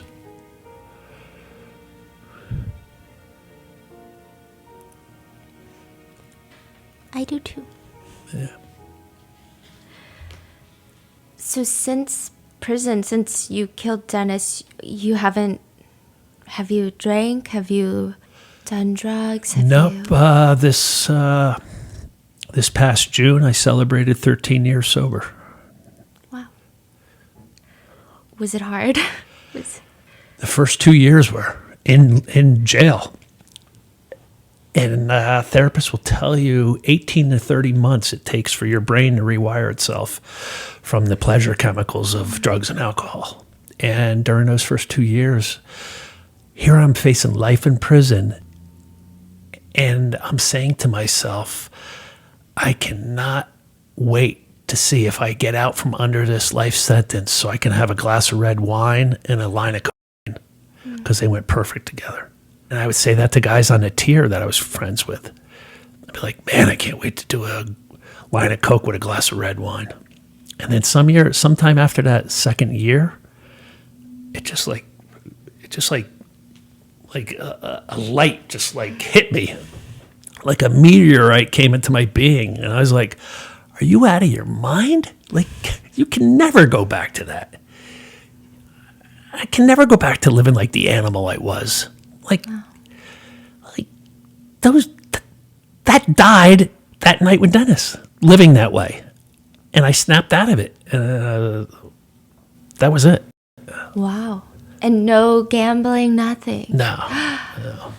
Instead, it seems like you've been very busy changing laws. Yeah. What happened in New Jersey? What's going on there? There was advocates working for 15 to 20 years to get a new statute of limitations law. What statute of limitations law allows is for victims of sexual abuse to sue their abuser or the organization that harbored their abuser. Mm-hmm. We had the worst law in the country. Our law stated in New Jersey that at age 18, when you officially became an adult, you had 2 years to file a lawsuit. So if you got sexually abused at 8, 10, 12, 15, you're going to come forward at 18 to file a lawsuit? It basically was a dead law. Like nobody's going to do that. So our statistics said that people don't talk about their abuse until age 48 to 52 is the norm. So we championed a law that took the age up to 55. And what was really holding it up is we wanted a 2-year open window where when the law went into effect, a 2-year clock started ticking where anyone, no matter what age, the law went up to 55, but in that 2-year window, you could be 85, 75, 65, and come forward and file a lawsuit. And the Catholic Church were the ones fighting that law. At every hearing, their lawyers were there opposing the law, saying it would bankrupt the Catholic Church. They literally said, your sons and daughters' parochial school will go out of business if this law is passed. I mean, how do people maintain any court decorum and in that situation? I mean, it makes you want to scream in the courtroom. Yeah, it was...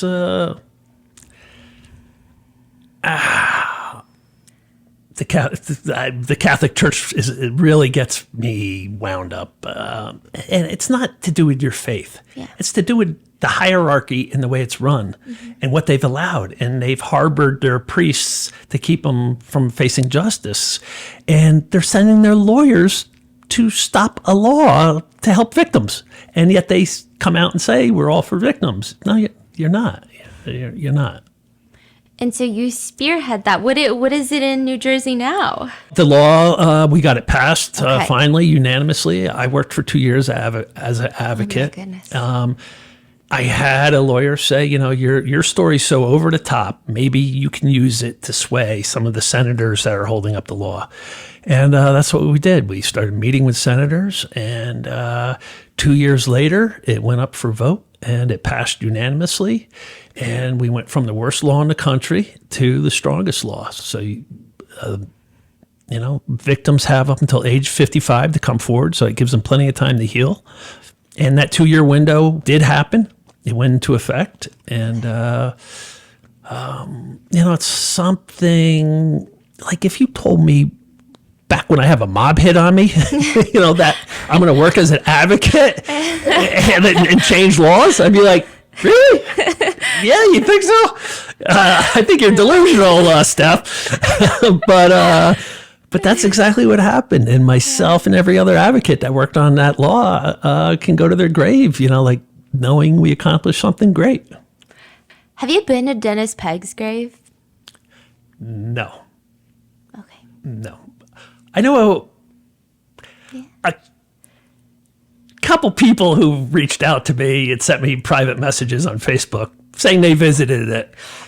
Oh, we had half a mind to go and spit on it. They did something a little worse to it. Oh my God. So you're like, they did it. It's Yeah, fine. they got it covered for all of us.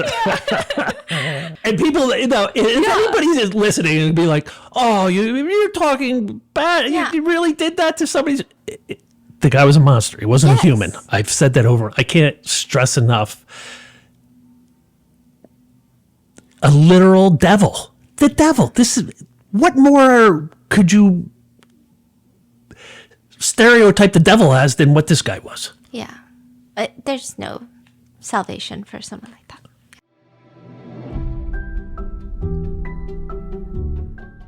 You guys know that we have been huge fans of Shopify ever since we opened Grandpa Mingo's studio to sell his limited edition artwork. But now, and this is a secret between you and me and Shopify, we have a special project in the works. And like Grandpa Mingo's studio, we couldn't have done it without Shopify.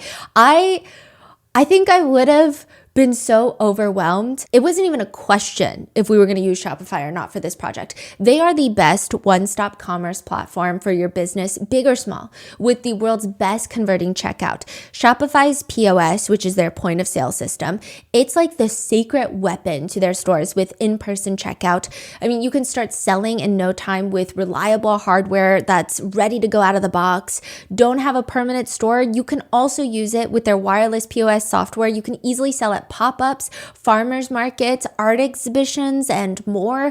I mean, design fast, also with AI, choose a stylish theme, or build completely custom for full control. There is so much that you can do on Shopify, and it makes it so easy because all of these things sound complicated, but not with Shopify. And I have seen so many of you guys starting your own business. I'm telling you, give it a try.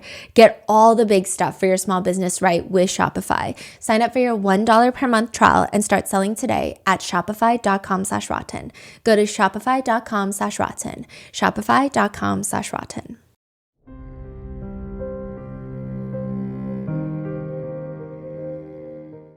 You did something interesting in prison.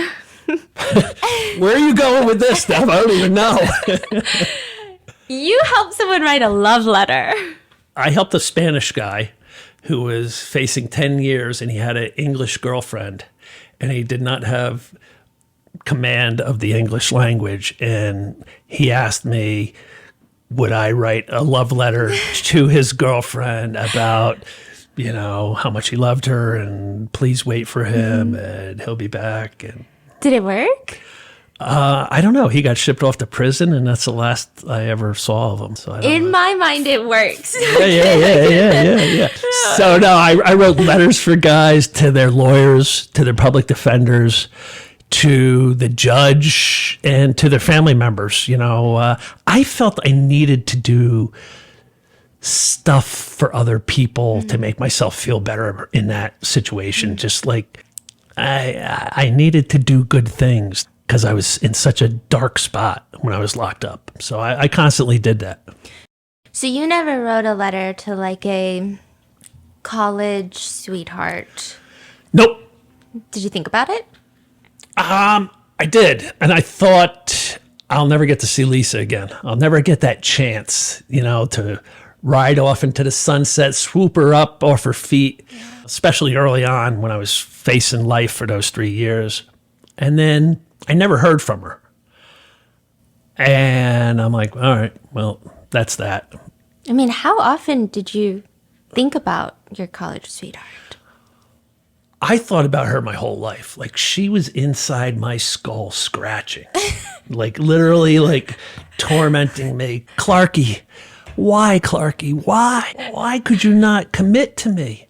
And just the shame of that. Like, victims love to just shame themselves. So that would add shame to my shame. And then doing drugs would add shame to my shame. And getting involved with the mob would add shame to my shame. And not being able to tell my father would add shame to my shame. So, like, we're just constantly shaming ourselves. And so Lisa was just another source of shame. And so, no, I never, I thought I missed my chance. And after that law passed, that law took up a lot of time. I was working full time. I was speaking, started motivational speaking. And then when the law passed, I'm like, what now? And I was working as a chef, assistant chef at a busy restaurant. I'm driving home late at night one night, and I'm like, I either want to get a pit bull or a girlfriend. Wait, this is a crazy multiple choice. So pit bull, girlfriend, pit bull, girlfriend. And I'm like, it's not fair to any girl I get involved with if I'm still thinking about Lisa. So you never stopped thinking about Lisa? I never did. And I'm like, to get into a new relationship, to get into any relationship, I've got to confront Lisa. I found her on Facebook, and I drafted up a long Facebook message, and I deleted it. And I drafted up another message. And my thumb hung over the send button. And I debated, is it better to keep the fantasy? Maybe I'm just making it up in my mind how amazing our love was and how passionate we were for each other. Maybe like time has made me delusional, and it wasn't really all I think it is. Because you hadn't seen her since you were 20. I was probably 23 and she was 22. And how old are you at this point? When I got released, I'm 50 years old. And then I worked on the law for a couple of years. So now I'm like 52, 53. Wow. Okay. And now you're like, I don't know. But you send it, right? So do you keep the fantasy alive and not send it? Or do you pull up your big boy pants and say, let's see what the hell's going to happen here, and you send it? You got to send it, Steph. You got to take chances. So I sent it out. Yeah. And I was literally like a crackhead waiting for his dealer to call him back. Like, I checked my phone. I'm at work. I had to check my phone 100 times. Oh my gosh. And I'm like, oh, I knew I shouldn't have sent it. And then she replied. And then I replied. And then she replied. And I replied. And she replied. Was it awkward? Was it? No, it instantly started to flow. She thought I couldn't commit to her all those years ago because I didn't love her. And that wasn't the case. I explained that to her. And I explained it was because of all the pain I was harboring inside, and I just couldn't be intimate with somebody. Yeah. And has she heard about what happened at all? Yeah, like I said, my one roommate and her one roommate ended up married. Oh, yeah. And her roommate reached out to her and filled her in. She had written me 3 letters, I believe, when I was locked up, and she ended up ripping them up because she just wasn't ready to open that door again. She just couldn't let herself feel vulnerable at that moment. Yeah. Now that I was released, she allowed herself to be vulnerable and opened up. And I said, why don't we meet for coffee? She was in New York. I was in New Jersey. Again, she's still thinking I didn't love her. I'm telling her I did. She's not really believing me. So I brought ammunition with me to that first coffee meeting to prove to her that I did, in fact, love her. What was that? She had written me a lot of love letters and cards back in the day, and I had saved them. And over the years, whenever I would start lamenting her, I would get out these love letters and reread them and feel connected. Whenever I would feel a gap between us forming, I would get her love letters out and reread them and get that bond back together. And I brought a briefcase with me to the coffee shop, and she said, "Do you always bring a briefcase with you when you have coffee?" And I said, "There's something inside there I want you to see that will show you that I loved you." And I opened it up, and I took out all the love letters from when she was 21 years old and 20 years old and 22 years old. And we sat there rereading them, and that sort of sealed the deal. And I told her, this is how I stayed connected with you over those 30 plus years. And you didn't really talk to her during those 30 years. No, there was not one word. Nothing between us. You just read these letters. Yeah. Wow. And stayed connected that way with her. Wow. Did it feel weird? I mean, I'm sure you guys look different from when you're 20. Or did it feel like nothing changed? She kept saying to me, we've led two totally different lives. We're two totally different people. You know, we're not the same we were back then. Yeah. And I'm like, yeah. Just let's go have a coffee. And by the end of that coffee, it was back on. Okay, so you have a few letters. You're saying some of them are too risque for us to read out loud, right? I don't want to embarrass but there's one. Lisa, but I think this one from July of 1989. Can you believe that? Wait. 1989. And you... Should we bring out the author of this letter? Come on, come here, author. Lisa, read them.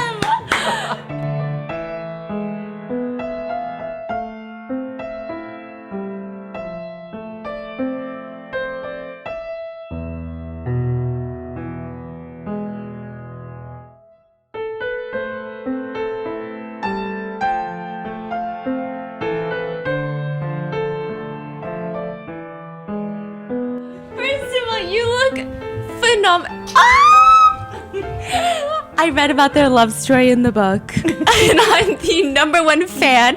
I call you guys Lark, which is the ship name, which is when you combine Lisa and Clark.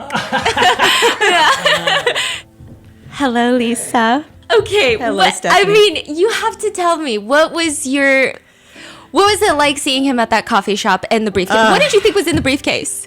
I didn't know it was in the briefcase. I mean, first of all, seeing him after like 3 decades, it was unbelievable. The 2 weeks that we were in communication with each other, we were kind of getting to know each other again. But we always would banter back and forth and tease each other, and we always had a very playful relationship.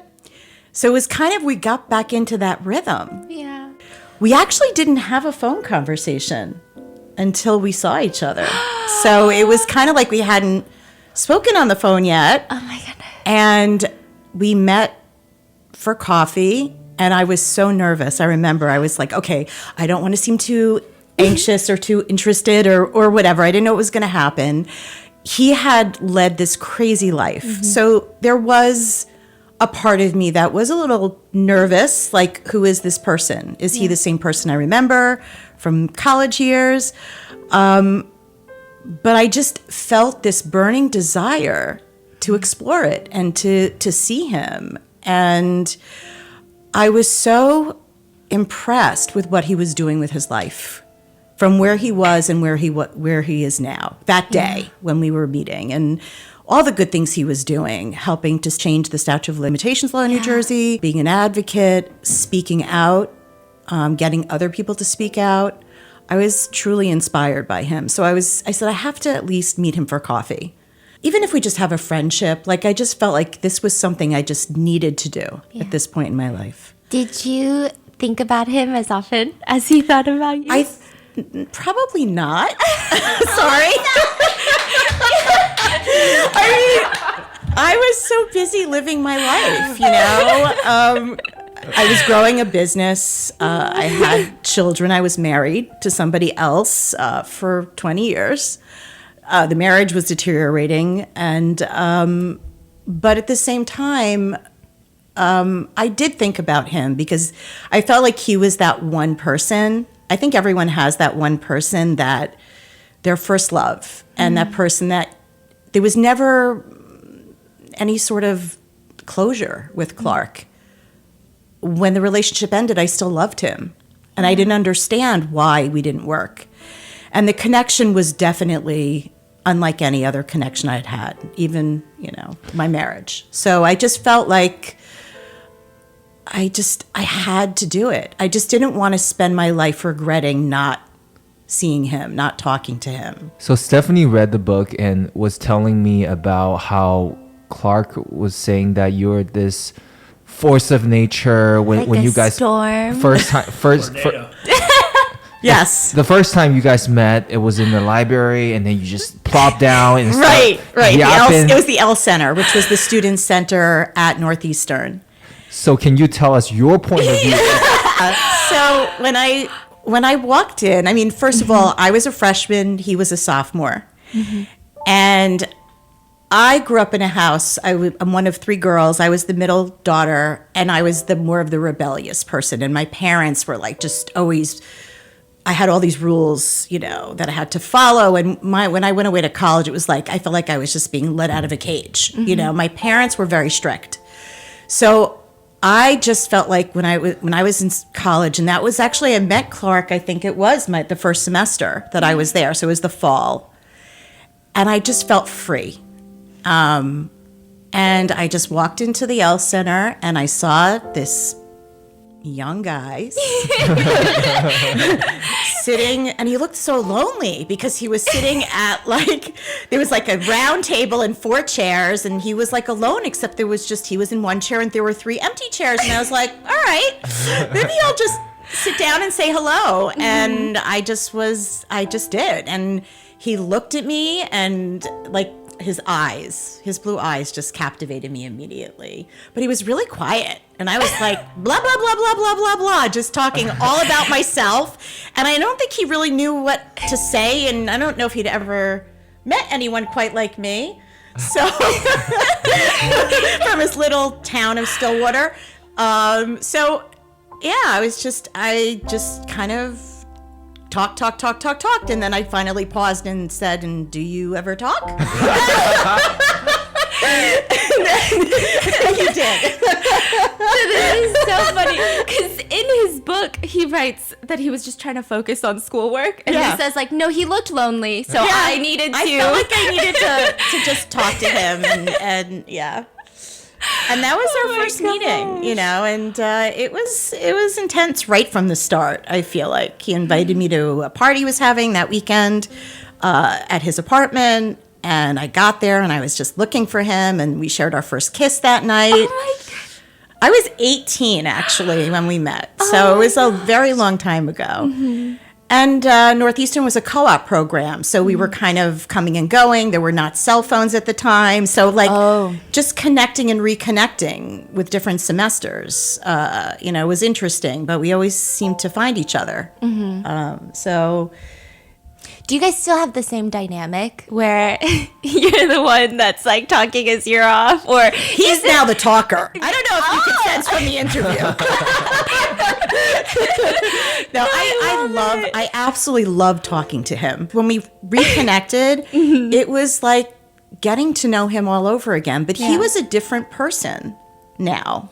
This was 6 years ago, but he was a different person than when I knew him back in college. I mean, he was a free person, free from prison and also free from, his secrets. Yeah. And he had healed and he was evolved. And it was like our relationship was a million times better because we were both in a different place in our lives. And the timing was right for both of us. You guys have a very interesting energy. I've never experienced this before, where you meet a couple and you feel like you are the side character in a romance novel. And you're like, oh, I'm just a side character. It's actually not my main love story. Like, you guys have such fascinating, and you're getting shy. Are you guys getting shy? I'm getting shy.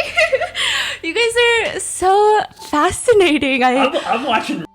Smile from ear to ear. He's smiling more than you. I think it's because I feel like we have maybe a similar dynamic where we call it yapping. Yeah. So I yap to him, not with him. Yeah. When the cops came to arrest you, they searched your room and they found your love letters. Yeah. When they Yeah. come to your house, they like trash it. They dumped every drawer out, tore the bedding apart, the closet, everything was out.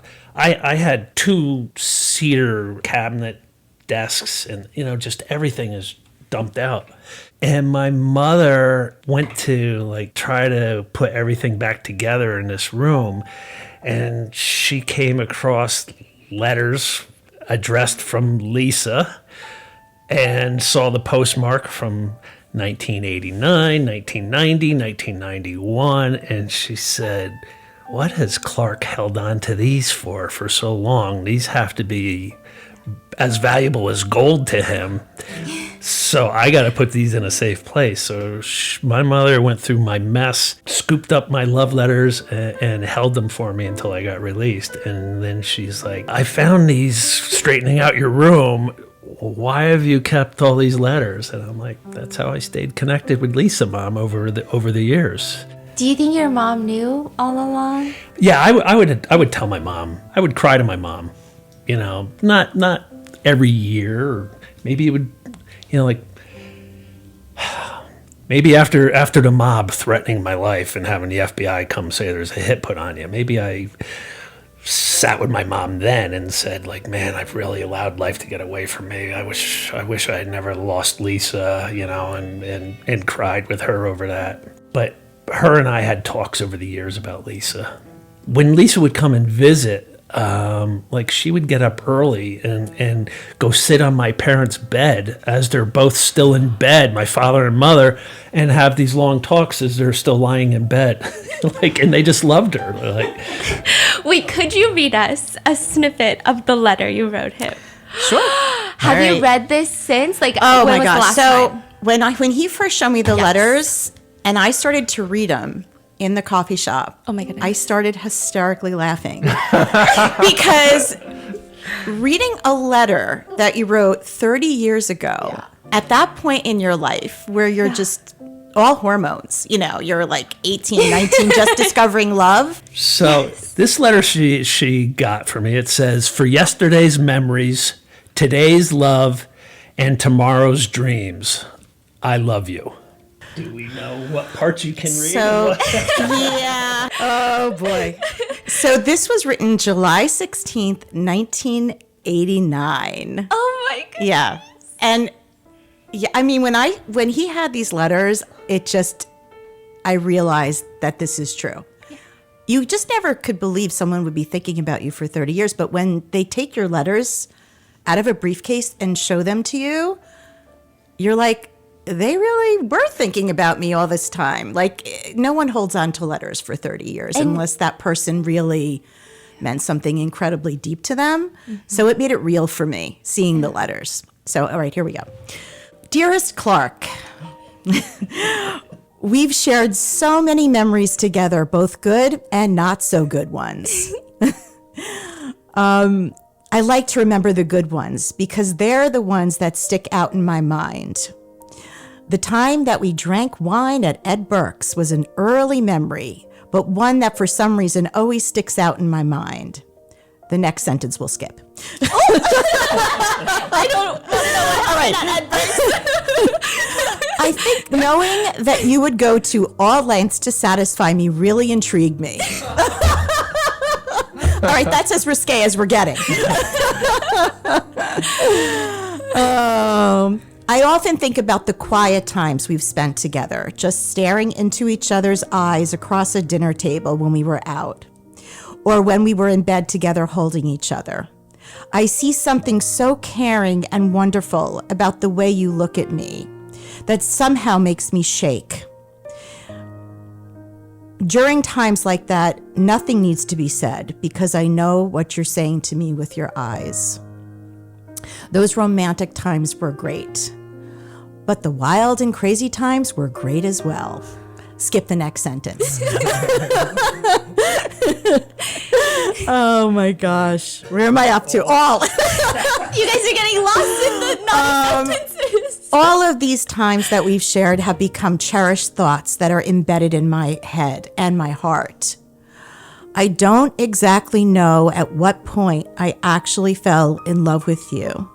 I just know that at this point, each day I spend without you is a torment. Every time I get off the phone with you, I feel alone again. I get through each day with the thought that one day soon we will be together and I won't have to ever feel lonely again. Those are my dreams for our tomorrow. I miss you so much right now that I hurt. I need you, Lisa. So,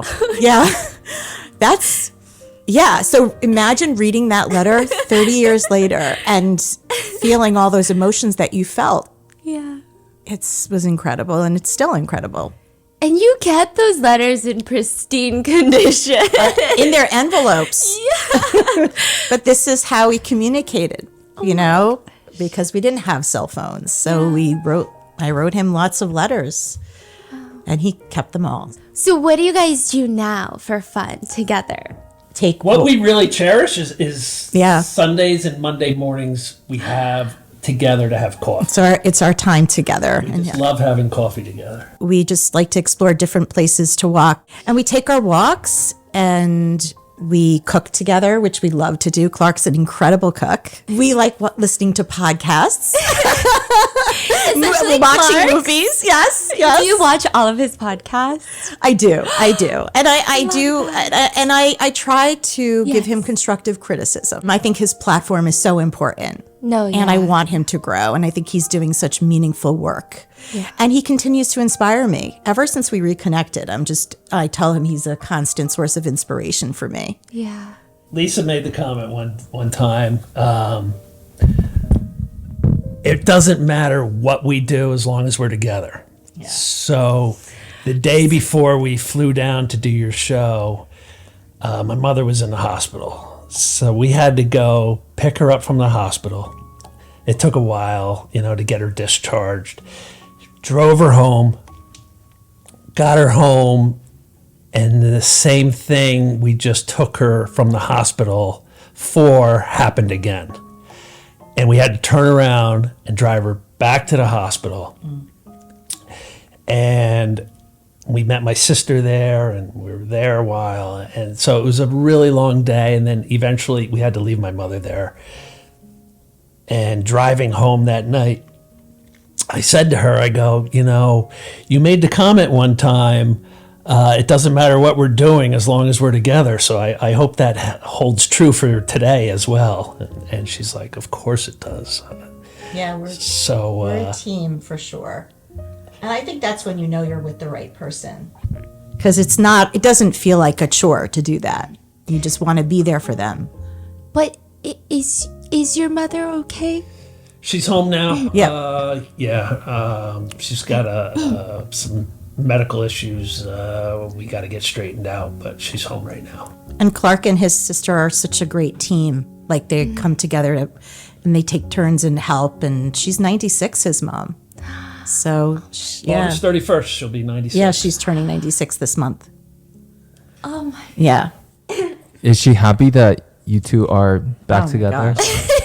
She's one of my biggest fans. She calls me Lisa, my love, just like Clark. Oh my goodness. I'm so happy you're back in Clark's life. I always knew that you were the one. You were so special. She said, I'm just so happy that you're here. I feel like moms know. Yeah. Yeah. Stop. Okay. Lisa, we need a podcast episode on Clark's podcast review, which I'm going to link in the description along with his book. And I would be obsessed if you guys filmed TikToks together. I don't know. I just want to know more about your life. Okay. I'm obsessed to the point where I genuinely feel like I'm a side character in a rom-com at this point. Like, you guys have some intense chemistry. I can only imagine those letters. Yes. Yeah. Can I ask a final question? Yes. Clark, I know you commented that there are seasons to life. Yes. What would you say what season you're in right now? I would say, and I tell people this because there's so many times I thought of giving up, but I always retained a little glimmer of hope. And, so there's like cold, dark winters where nothing's going right in your life. You got the FBI telling you there's a hit. You've just committed murder. You're a drug addict. You're in prison. Those are all cold, dark winters. You're getting sexually assaulted and animals being beaten in front of you. Cold, dark winter. And I tell people, don't ever lose hope that sunshine awaits you and opportunity awaits you. And I would say in the spring is when you plant. I would say I'm just starting to harvest. So I'm in that spring to summer mode. I'm not in the full-blown summer of harvesting yet. It's been a long road to get to this point. That book has taken 10 years. I wrote that in prison 10 years ago. So for people that want to lose hope, like my book took 10 years. Like, don't lose hope. Opportunity awaits you around the corner. It's not going to be tomorrow sometimes, but it definitely awaits. And this book will instill hope in you and inspiration. That's what it wasn't written to be a trauma dump. It was written to give people hope that anything is possible. Like, I'm living proof that literally anything is possible. Yeah. And you're reunited with And I your get the love. girl back at the end. Yeah. Like it should be a movie. Like, Yeah, no, my life literally has been a movie. Yeah, no, they need a movie. I need a movie. You guys are incredible. Please keep us updated. Not even just us, but like our audience on everything you guys are gonna do. All Okay, right. Lisa, please promise right. me you're gonna keep us updated. I'm going to start Yes. taking some classes about TikTok videos like tomorrow. Maybe on the plane home. You never know. Yes. And I am going to leave all of the links in the description. Thank you guys for joining us. Thank you so much, Stephanie. Thanks, Thank you. Steph. Guys were amazing, No, amazing to thank us. you.